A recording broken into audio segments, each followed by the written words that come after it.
Can having too much of a good thing actually be a burden? Or is it a blessing in disguise, forcing a decision that could finally unlock a championship destiny? For the Vancouver Canucks, this isn't some philosophical riddle, it's the very real, high-stakes question staring them down this offseason. They're a team blessed with a surplus of quality goaltending, a rare and enviable position in the NHL.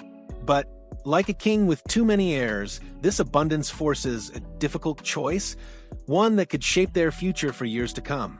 Remember the Dan Cloutier days? A bygone era when the Canucks seemed perpetually adrift in search of a reliable netminder. Those days are long gone.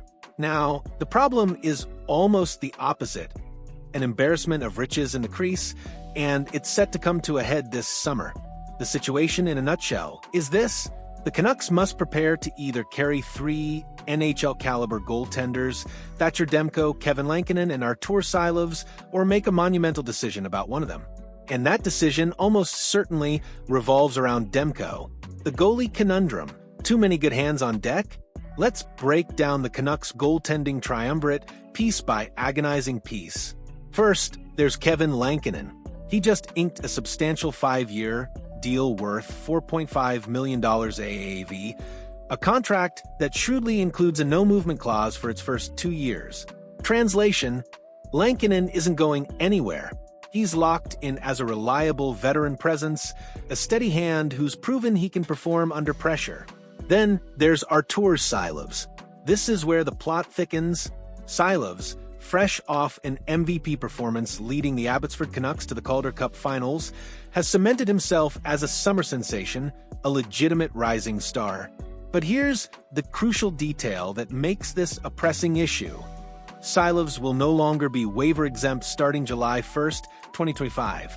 This means he either earns a permanent spot in the NHL next season, or he's exposed to waivers, where any other team in the league could snatch him up for free.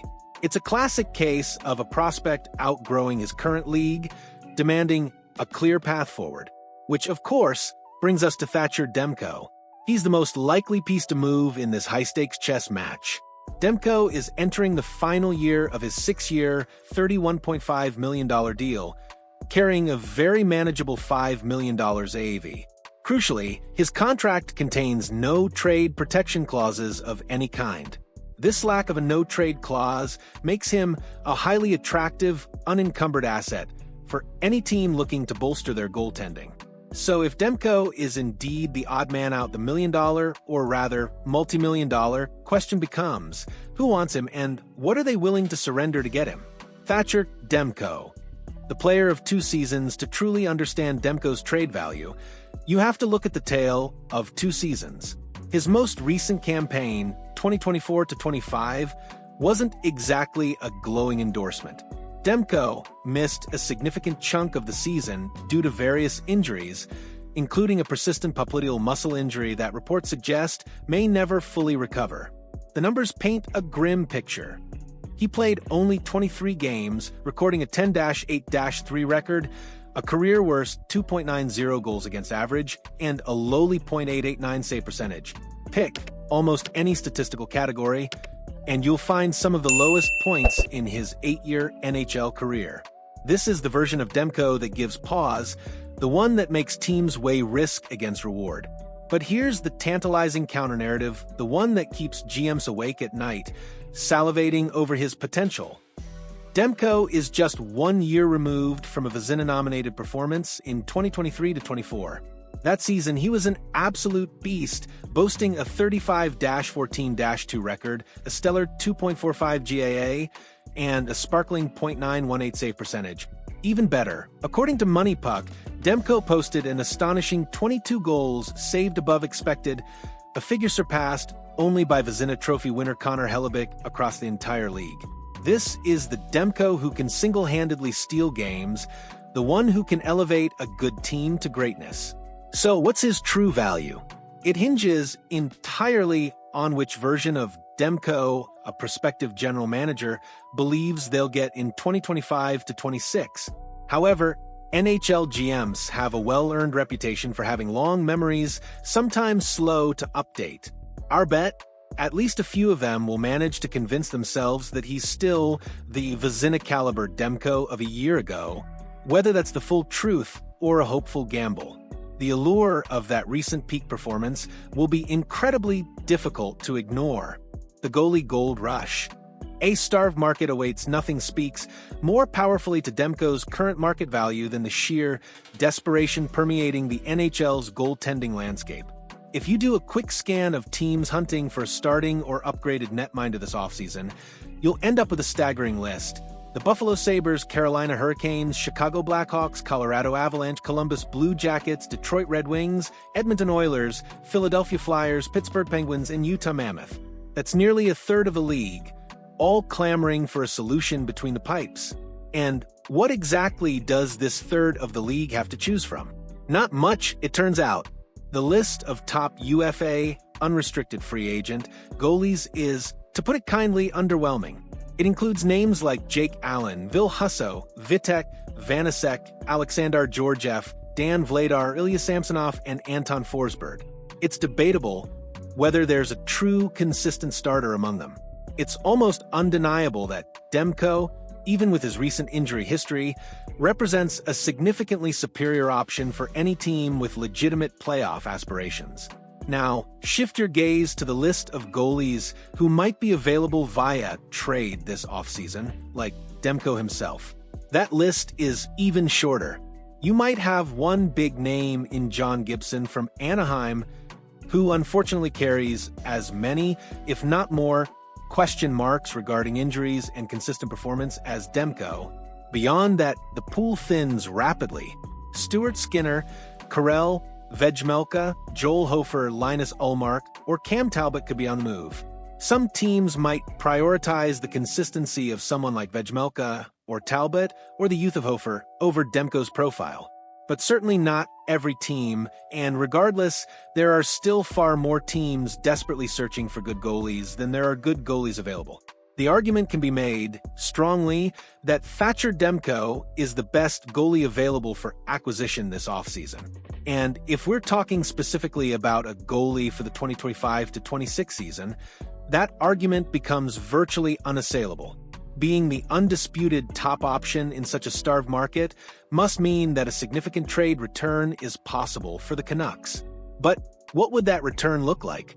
Unpacking the potential return. The art of the goalie comparable. Finding direct comparables for goalie trades is notoriously difficult. These deals are relatively rare, and their infrequency means they don't always set clear precedents for one another. Last year, the most significant goalie-related trade saw Yaroslav Askarov go to the San Jose Sharks for a first-round pick, a recent first-round selection, and a minor league goalie. But Askarov's extreme youth and prospect status make him a poor comparison for Demko, who is an established NHL starter. We could look at the trade of Logan Thompson to Washington last summer for 2 third-round picks and fret about what that says for Demko's value. However, significant off-ice drama was at play, creating a situation where Vegas was practically giving Thompson away. We can certainly hope Demko retains more value than a couple of mid-round picks. A much stronger comparable is the deal that sent Demko's former partner, Jacob Markstrom, from Calgary to New Jersey last summer for a first-round pick and Kevin Ball. This was a heavy return.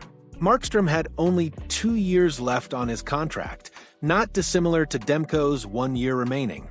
Markstrom's value was slightly boosted by Calgary retaining a third of his salary, but with Demko's reasonable $5 million AAV, such retention might not even be necessary. Markstrom didn't carry the same level of injury concerns as Demko, which certainly enhanced his value. But this trade at least puts Demko in the ballpark of a return that could very well include a first-round pick, which is undoubtedly what many in Vancouver would expect. However, perhaps the best comparison we can offer is a trade that happened 4 summers ago in July 2021. That deal sent Darcy Kuemper from the Arizona Coyotes to the Colorado Avalanche in exchange for a first-round pick, a conditional third-round pick, and Connor Timmins. There are striking parallels here. Kuemper was coming off a season where multiple lower body injuries limited him to just 27 games for the Coyotes, mirroring Demko's recent struggles.